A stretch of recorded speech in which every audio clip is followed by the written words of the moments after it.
now Young Su, Manager, New Technology and Applications, Microfluidics. Young, are you here? Yes? Okay, perfect.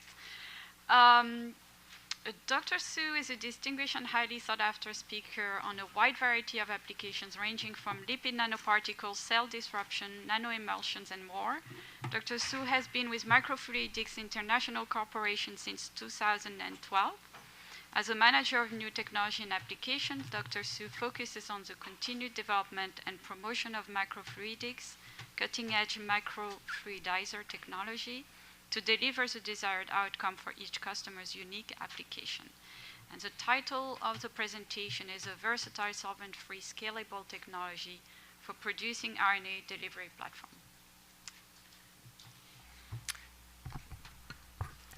Thank you for the introduction. And good to see everyone here, and thanks for joining me this morning. As my title suggested, I'd like to introduce you a solvent-free and scalable technology and explain a little bit more on how it can help producing various RNA delivery platforms. So here's the agenda of my today's presentation. I'll start with a very brief introduction on RNA-based therapeutics and its delivery. We've all heard a great keynote speaking this morning, so I'll keep it short. Then discuss a little bit more about some of the considerations and requirements or challenges during the development and manufacturing of those platforms, and introduce you Microfluidics as a company and the Microfluidizer Technology. I'll use a bit more time to discuss more lipid-based nanoparticles with RNA delivery, and my presentation by showing you our diverse product portfolio. So conventional treatment, we all know that targets proteins rather than the underlying causes, so they generally induce transient therapeutic effects. It is also very well known that only a very, very small portion of human genome are druggable targets, and even when you factor in or consider antibodies. So nucleic acid-based therapeutics, on the other hand, targets disease from the genetic basis, so can achieve long-term or even curable results. So among them, RNA therapeutics definitely has great potentials with some unique benefits. First, RNA can theoretically target rows and druggable targets by choosing the correct sequence. The RNA therapy also has no significant genotoxic effects compared to DNA therapy. As we heard this morning, that with the key discoveries and advancement in RNA technology, back here. It's showing down here, RNA-based drugs are being developed with less time and money, and you can also see that here, and also this morning earlier, that more and more products has been approved in recent years. However, clinical translation of RNA-based therapeutics depends on delivery technologies. We just heard a great presentation about lipid nanoparticles. But delivering RNA has remained as a major challenge due to some factors. That first, the RNA is highly unstable, and it can potentially trigger immunological responses. Additionally, naked RNA are not capable of crossing cell membranes to achieve efficient intracellular delivery. So to overcome those limitations, various delivery strategies have been extensively studied. I've showed a few here. So they can generally be grouped into either non-viral-based nanoparticle platforms or viral-based platforms. So I have a few examples here showed, as a part of the non-viral-based nanoparticles, obviously there's LNPs and several other lipid-based nanoparticles, or polymer nanoparticles and a few other systems. On the other hand, viral delivery platform utilizing several different kind of viruses. Although I think many people are interested in LNPs because LNP certainly has showed its great potential during the past few years. We also heard from the previous speaker that it has its own limitations, especially on the stability side. So that's my focus later on with my presentation is talk about this and also showing you the alternatives with a slightly different approach and similar lipid-based particles. However, regardless what platform you choose to work with, there are some key factors and considerations you need to think about during the development and as well as commercial manufacturing. So for non-viral platforms for those nanoparticles, I think first and foremost are physical chemical properties. There are many factors. One of them definitely, I think, is particle size and distribution, because the particle size can significantly affect the stability of the particles as well as their both in vitro and in vivo performance. Once you have come to a good formulation with the desired particle size in the development stage, you want the process to be scaled up easily and directly with batch consistency. Also, many methods currently are used for producing these particles involve using a large amount of organic solvent. So using the solvent not only poses additional burdens to the downstream processes because you have to remove the residual chemicals, but it is also start facing a lot more pressures due to increased health and safety concerns. So a process or technology can produce those particles without using the solvent can provide huge benefits.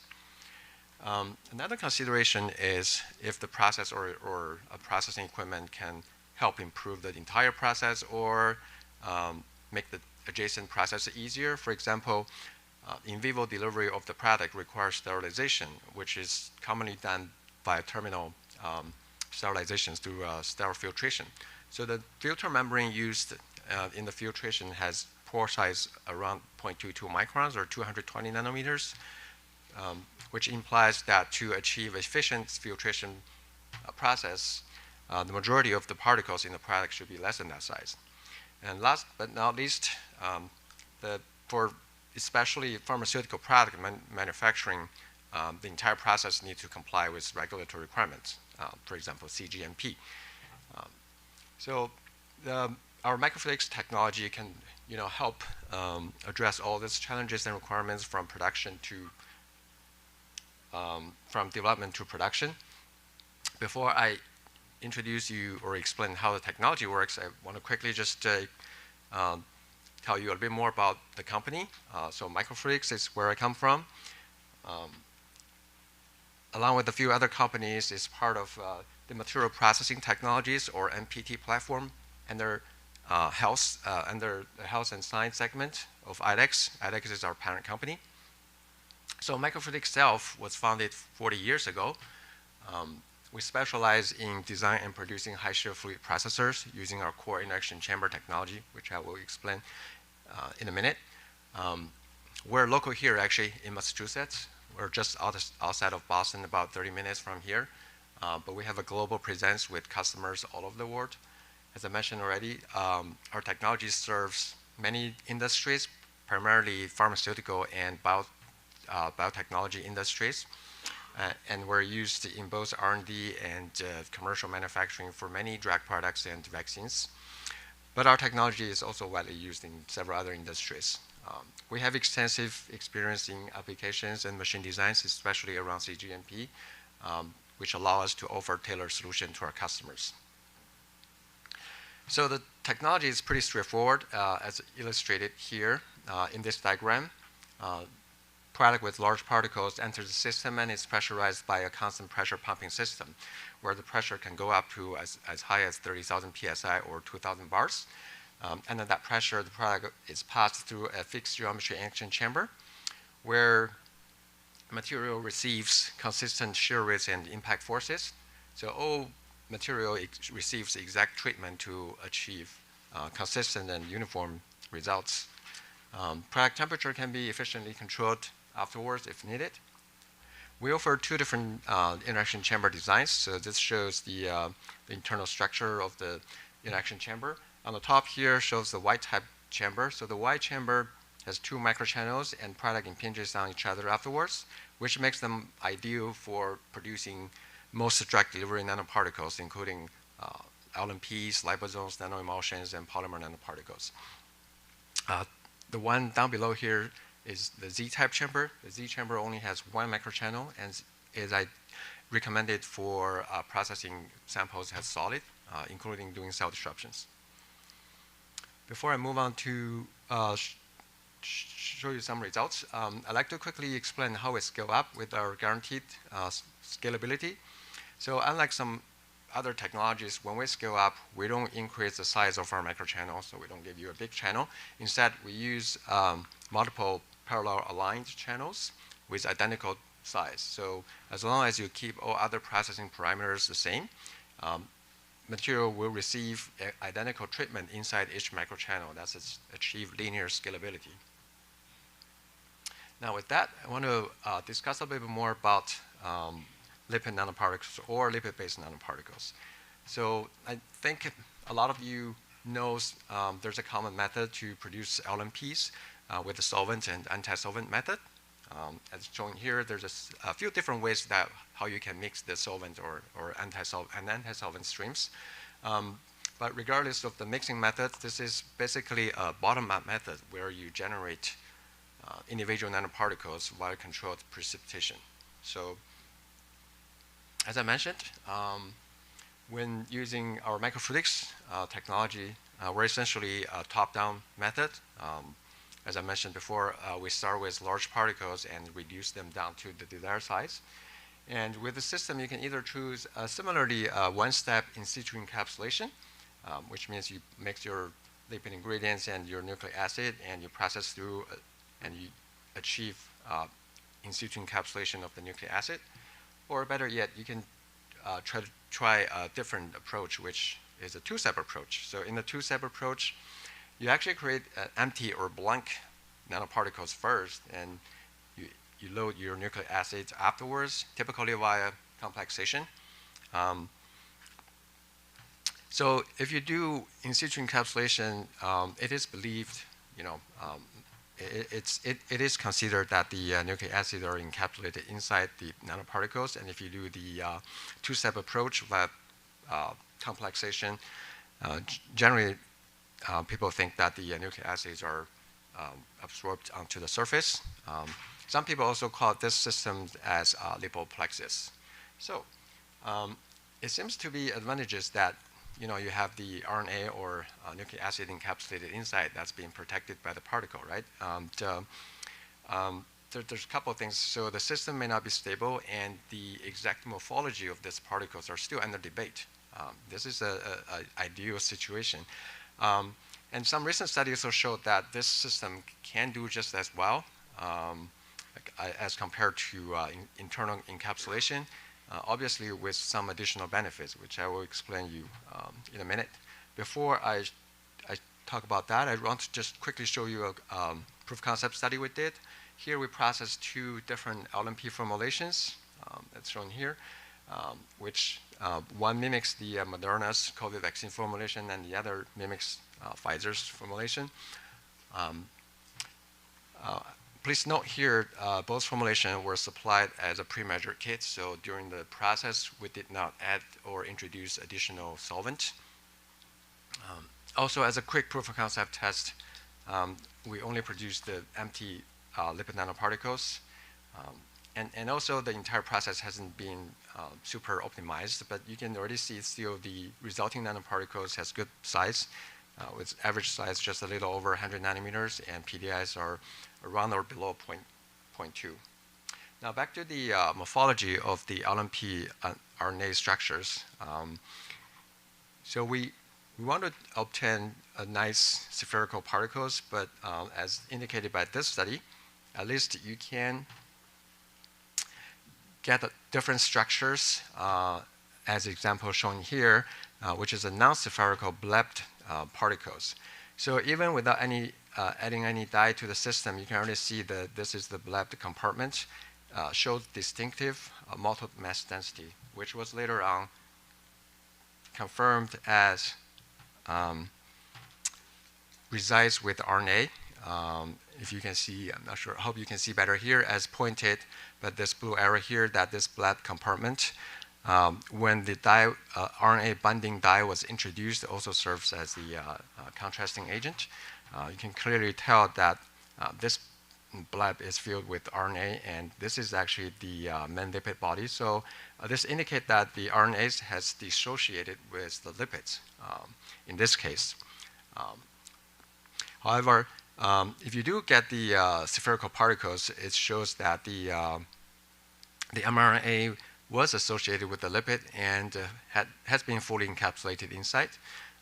And the two stage or morphology may be interchangeable, as indicating here by less prominently blabbed nanoparticles.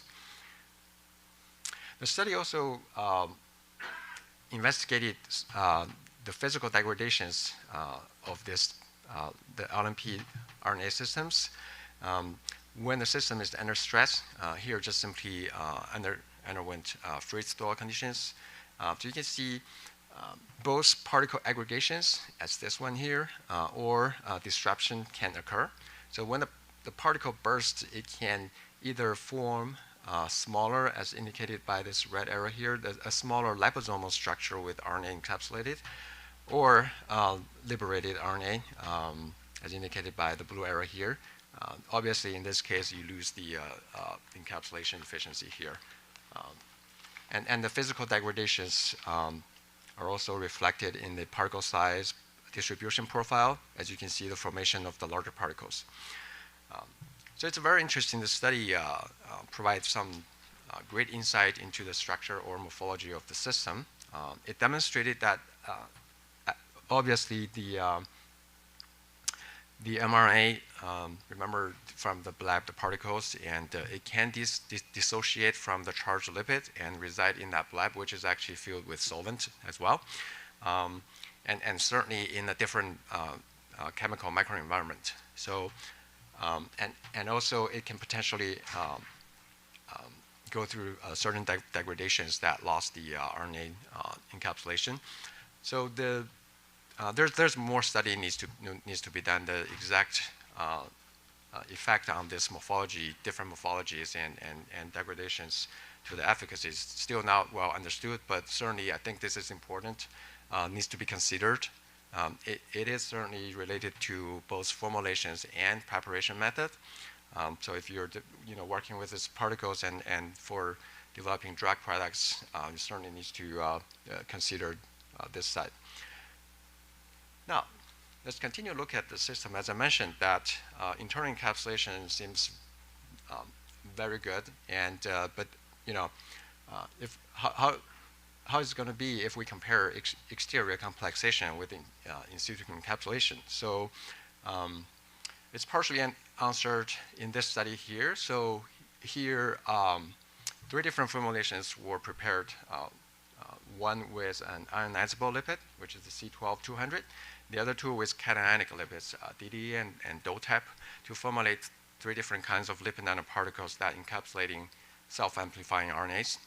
So the saRNA are either loaded interior with encapsulation or exterior to the surface by complexation. So the particle size data shown here indicate that the position of the saRNA, whether it's the interior or exterior, or the types of lipids, has limited effect on particle size and distribution because no significant differences were observed. Also, most systems still displayed positive surface charge, only except for this C12-200 with exterior formulation, where negative Z potential was detected. So this indicates that the lipids may have been saturated due to RNA absorption. Also, from the morphology, there's no significant differences between the different formulations. They all displayed circular shape or spherical shape. Now let's look at the results on protecting the RNA and transfection efficiency. So this graph shows here that all formulations will actually offer protection against the direct RNase degradation of the saRNA, with some of the formulations actually achieve close to 100% protection. What's interesting here is with the DDA and RNA absorbed on the surface, actually almost 100% of RNA was protected in this case, and opposite trends were was observed for dose type. So despite variations in direct RNase degradation protection, the in vivo transfection efficiency also showed high-level efficiency. I want to point out here that with both cationic lipid nanoparticle formulation with siRNA on the exterior, actually offered the highest amount of transfection efficiency and comparable to the ionizable lipid. And again, continue the investigation with in vivo protein expression. Good levels of expression have been achieved.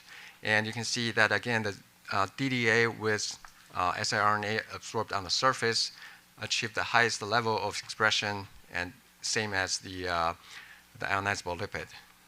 So the last graph shows here is the immunization study with the model antigen. So you can see the antibody responses are same story, it's pretty high. What's interesting here is with, again, with the both cationic lipids and RNA absorbed on the surface, actually achieved the peak level only just after the first injection, whereas the other formulation has to slowly coming up and reach to the peak after the second dose. So with the good indication or results, this I showed you earlier by comparing the exterior complexation. Now let's look further with a real-life example here. So this is a platform developed by HDT Bio using a proprietary lipid inorganic nanoparticle formulation, or LION nanoparticles for delivering self-amplifying replicon RNA. So the results shown here is a formulation developed for coronavirus disease. Again, they use the two-step approach I mentioned, which means the empty or blank LION particles were created first, in this case with a microfluidizer processor. After creating the particles, the replic RNA was simply introduced via complexation. And you can see from the particle size here, the blank particles showed a uniform small particle size around 50 nanometers, and after loading the replic RNA, the particle size grew slightly, which also an indication of successful complexation. As expected, the blank nanoparticles were very stable, at least in this case up to 12 weeks, even under the room temperature condition.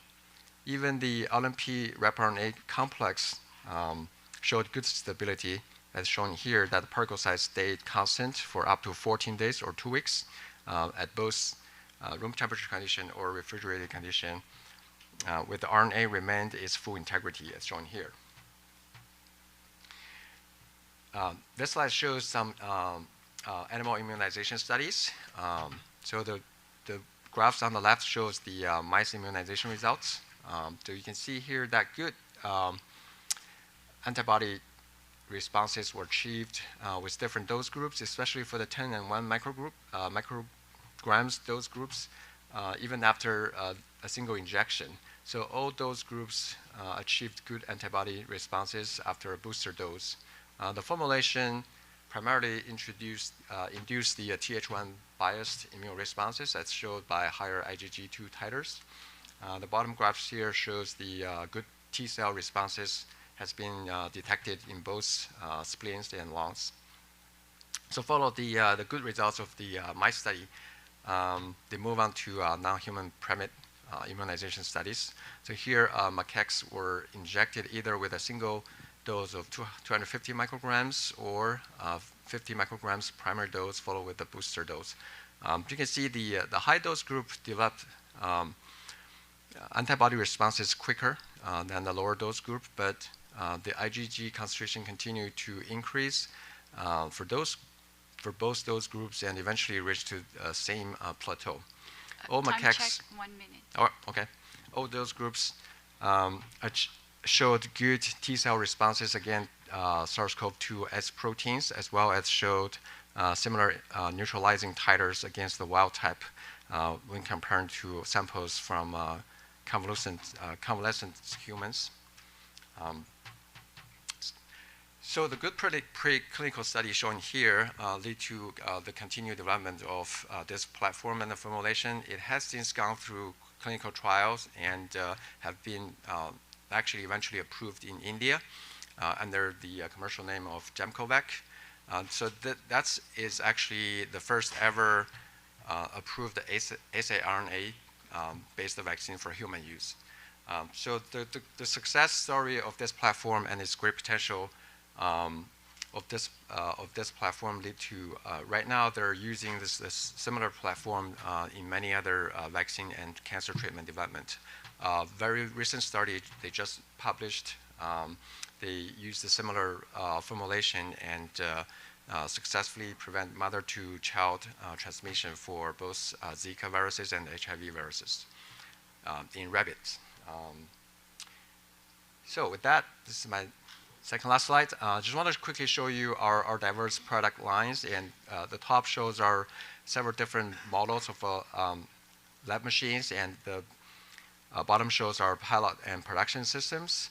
With all the pilot and production system and this one lab model, we also offer a pharma version, or which is capable for cGMP processes. And with that, I'd like to thank you for your attention, and happy to answer any questions you have.